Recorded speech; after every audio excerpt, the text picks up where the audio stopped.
Hi everyone, Janie here. Welcome back to my garden. I am in the Best for the West garden today, or the orchard garden. This garden kind of has two names.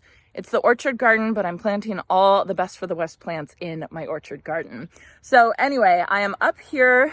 It is, I would say, officially summer here in Northern California. We are going to get up to 93 degrees Fahrenheit today. And that's kind of how it works. We have a winter, it rains, we have about 2 weeks of spring, and then we go straight into summer. So we are in summer now. I am out as early as I could get out of the house today to get done before it gets too hot and I become a sweaty mess. So we'll see. We'll see how quick I can do it before it gets too hot.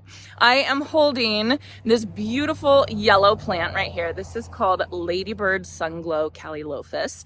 You might recognize this from my spread in the Proven Winners Gardener's Idea book for this year.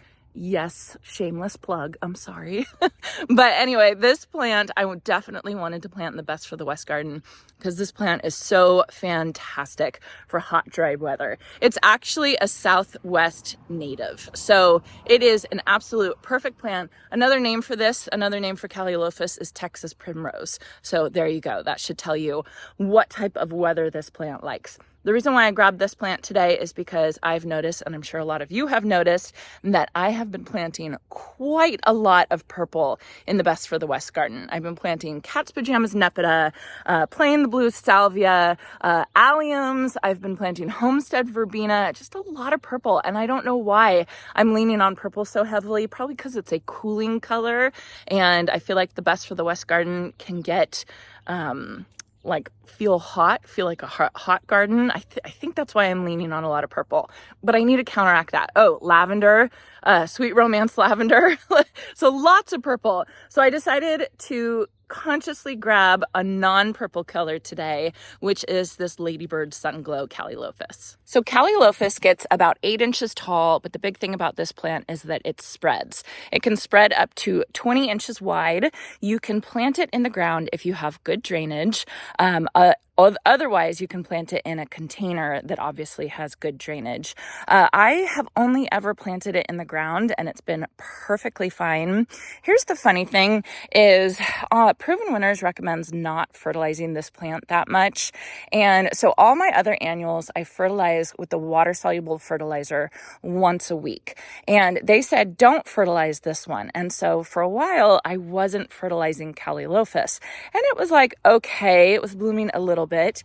As soon as I started fertilizing it though, it started blooming like crazy and it got beautiful. So I think just kind of play with it a little bit and see how it works for you when you fertilize it.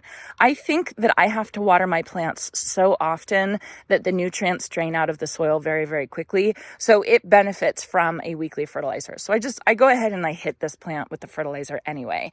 But Proven Winners does say you don't need to fertilize this plant as much as you do other annuals. So as for placement of the Calylophus, you can see I was just standing right over there on the other side of the fig tree. Here is the lime tree, and then there's the deodar cedar over there. I'm thinking right in this area, right next to the pink profusion salvia. The pink profusion salvia is a winner. It is a stunner of a plant. 10 out of 10, highly recommend, worth a purchase, worth planting a swath of it in your garden.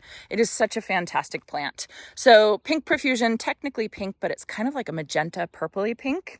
And then I have a Sweet Romance lavender right here. I have one on either side of the pathway. And then I had a whole bunch of purple alliums. Those are done, so I'm going to cut those back.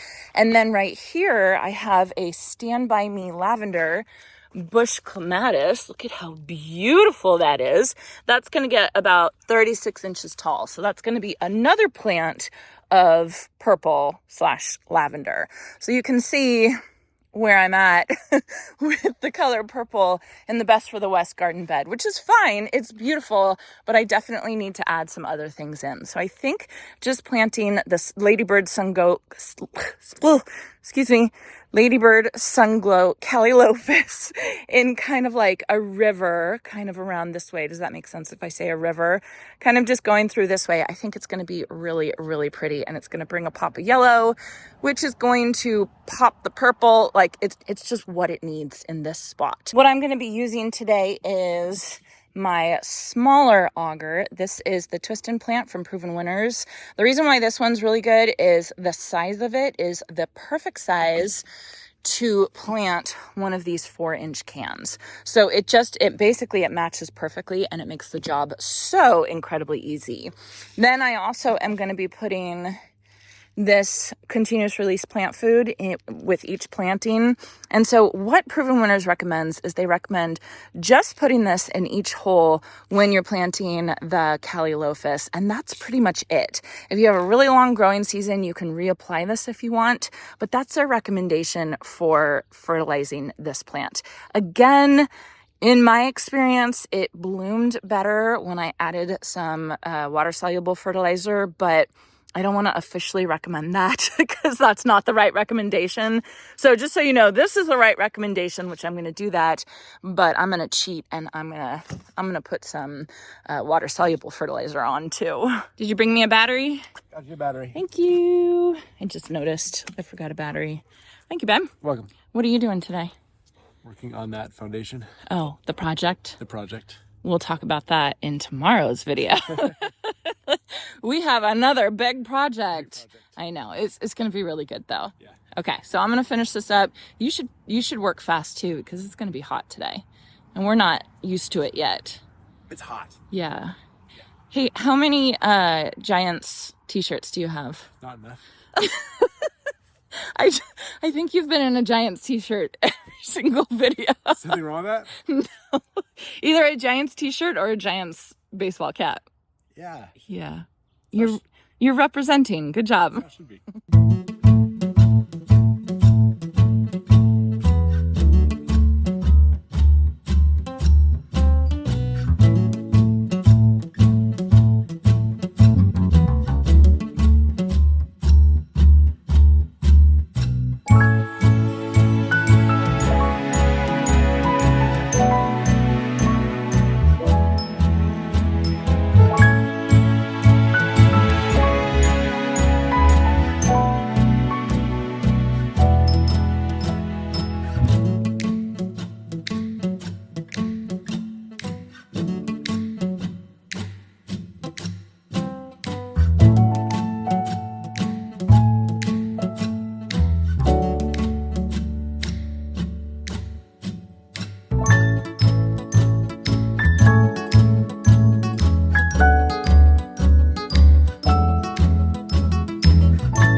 All planted. I think they look so good. It definitely needed some yellow, and I think I need even more yellow. My sun-credible sunflowers are going to start blooming, and I think that will give me a pop of yellow, so I think that will be good. But these are beautiful. I did something a little bit different. I put the drip installation in first. I was using the inline emitters that were every 12 inches apart, and so I figured there's my spacing right there.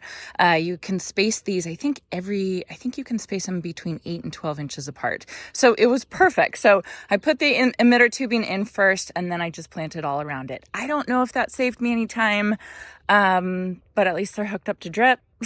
so that's a benefit. So everything here is hooked up to drip, which is wonderful. Then coming around here, I want to address my Rise Up Embereys rose. This rose is gorgeous. It is stunning. I love the color. It is so beautiful. Look at that with the buds. But here's the problem. It's technically a climbing rose, but it's like a short climbing rose. It gets 5 feet tall. And so I thought this obelisk would be fine, right? I thought, okay, well, yeah, it's going to be fine. No, it's not. It's totally not fine. It is not holding the rose. The rose looks kind of messy. I need to put something bigger. So I'm going to, I'm going to deadhead this, maybe prune it back just a little bit. And then I know I have another obelisk that's taller than this one. And I think it's just going to fit much better. And I think it'll even fit a little bit better in the space, because remember, right there is my monster vertigo pennisetum, and that's going to get about 9 feet tall. So this garden bed can handle a little bit bigger obelisk. So I'm going to go run and grab that and then see if I can finagle that obelisk out of the rose. Well, I should have did this 2 months ago, but hindsight's 2020. Man, look at all this. Oof. We haven't even been here a year and we already have a junk area. I think we all have junk areas, right? So it's going to be time to organize this pretty soon. But this is the obelisk I'm thinking. It is a rusted metal obelisk. I think it's about 6 feet tall. So maybe 7. I don't know. It's definitely taller than I am. I think 7 feet is what I would say. Who cares? It's 6 to 7 feet tall. I think it's going to be perfect for the rose. Just give it a little bit more height and a little bit something else to latch on to, or for me to tie it on to.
I think that looks so much better. Not only is it better for the rose, it gives the rose a little bit more space to climb. I think that the design of this obelisk looks a lot better with the story of the orchard garden, the Best for the West garden. And I think the scale of this obelisk is better with the fig tree and then the pomegranate tree right here. I just think it fits better. I'm happier with it. So that's great. One thing checked off my list. Then the last thing I want to do today before I go inside and cool off is I want to do an application of rose tone. So at the beginning of the season, once I had 3 to 6 inches of growth on this rose, I used the Van Winden's Magic Mix, which is a combination of alfalfa meal, organic rose fertilizer like Espoma Rose Tone, and then 2 tablespoons of something called Sol Pomag. And honestly, it is the secret sauce. It is the secret sauce for roses. So, it's not a exact recipe, like it's one of those recipes that you can kind of fudge a little bit depending on where you're at. So the recommendations from Van Winden specifically is to put the magic mix on your roses 3 times a year, about 3 times a year. And make sure you finish before it gets too hot, like in August, because you don't want growth on your roses when it's too hot, because then they're just going to suffer.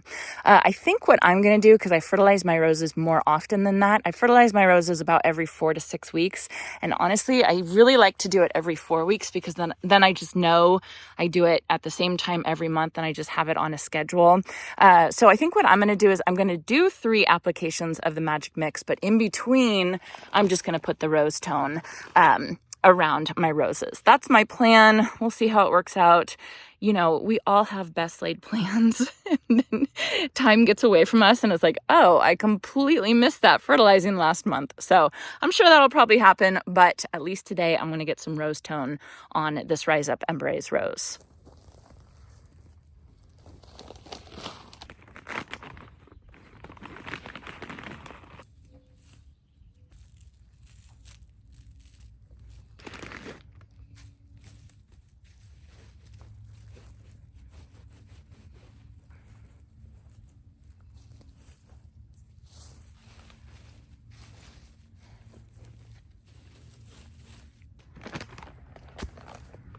So Rose is all done, nice and cleaned up, and a new obelisk. And I've got the Ladybird Sunglow Calylophus in for a pop of yellow, and I think it looks beautiful. I think it's like a little river of yellow, which is gorgeous. So it's about noon.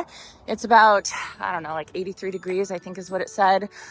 So I gotta go water my plants, and then I'm gonna go inside and I'm gonna cool off. And I'm not a complete sweaty mess. I'm just partially a sweaty mess. So I'll call that a success. So I hope you all enjoyed this, and I hope you all have a chance to get in your garden today.